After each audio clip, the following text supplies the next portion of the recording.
Welcome to ஆர்ஆர்ஸ் kitchen. நம்ம இன்றைக்கி காசி அல்வா எப்படி பண்ணலான்னு பார்க்கலாம். நான் இன்றைக்கி 1/2 கிலோ வெள்ளை பூசணிக்காய் எடுத்து தோலை சீவி நடுவில் இருக்க கொட்டையெல்லாம் எடுத்துட்டு இந்த மாதிரி துருவுறேன்.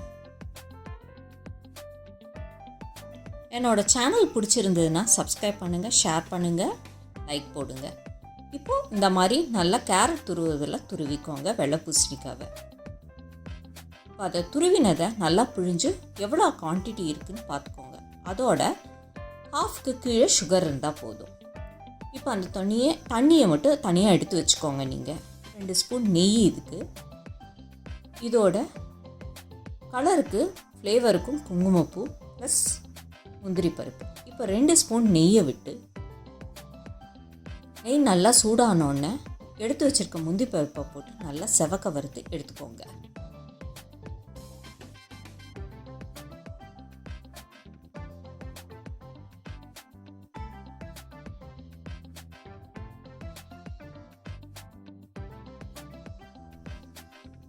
முந்திரி பருப்பு நல்லா வதக்கி எடுத்ததுக்கப்புறம் அதே நெய்யில் எடுத்து வச்சுருக்க வெள்ளை பூசணிக்காவை போட்டு நல்லா வதக்குங்க.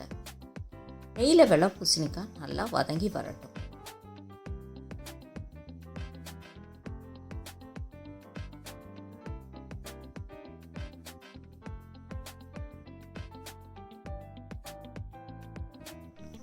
வெள்ளை பூசணிக்காய் இந்த மாதிரி நல்லா நெய்யில் வதங்கினதுக்கப்புறம் எடுத்து வச்சுருக்கிற அந்த ஜூஸை எடுத்து அதில் விட்டு நல்லா வேக விடுங்க. நெய்யிலையும் அந்த வெள்ளை பூசணிக்காய் தண்ணியிலையும் அந்த வெள்ளை பூசணிக்காய் நல்லா வெந்து வரும்போது ஒரு நல்ல ஃப்ளேவர் கிடைக்கும் நமக்கு. பொறுமையாக அடுப்பை ஸ்லோலியே வச்சு நல்லா வேக விடுங்க. இந்த மாதிரி நல்லா சேர்ந்து வந்ததுக்கப்புறம் ஒரு 10லேருந்து 15 ஸ்ட்ரிங்கு குங்குமப்பூ போட்டுக்கோங்க. இப்போ நல்லா வதக்கி விடுங்க. வதக்கி விட்டதுக்கப்புறம் எடுத்து வச்சுருக்க சுகரை போட்டுக்கோங்க.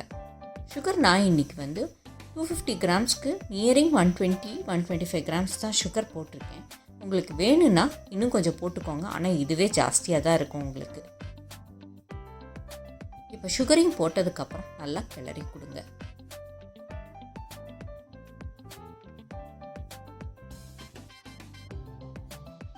சுகர் நல்லா கரைஞ்சி இந்த மாதிரி நல்லா வரும்போது உங்களுக்கு கலர் கொஞ்சம் கூட போடணும்னு தோணுச்சுன்னா ஜஸ்ட் ஒரு பிஞ்ச் டர்மரிக் போட்டுக்கோங்க. இல்லைன்னா அந்த குங்குமப்பூவோட கலரே போதும்னா அப்படியே விட்டுடுங்க. இப்போ எல்லாம் நல்லா சேர்ந்து வந்ததுக்கப்புறம் ஒரு 1/2 ஸ்பூன் ஏலக்காய் தூள் போடுங்க. ஏலக்காய் தூள் போட்டதுக்கப்புறம் நல்லா கிளறி கொடுங்க. கொஞ்சம் லூஸாக இருக்கும்போதே அடுப்பை அணைச்சிருங்க, இல்லைன்னா ஆறுனதுக்கப்புறம் ரொம்ப ஹார்டாகிடும் உங்களுக்கு. இப்போது எடுத்து வச்சுருக்கிற நல்லா வறுத்த முந்திரியும் போட்டுடுங்க. அவ்வளோதான், நம்மளோட காசி அல்வா ரெடி. நீங்களும் ட்ரை பண்ணி பாருங்கள், சாப்பிட்டு பாருங்கள்.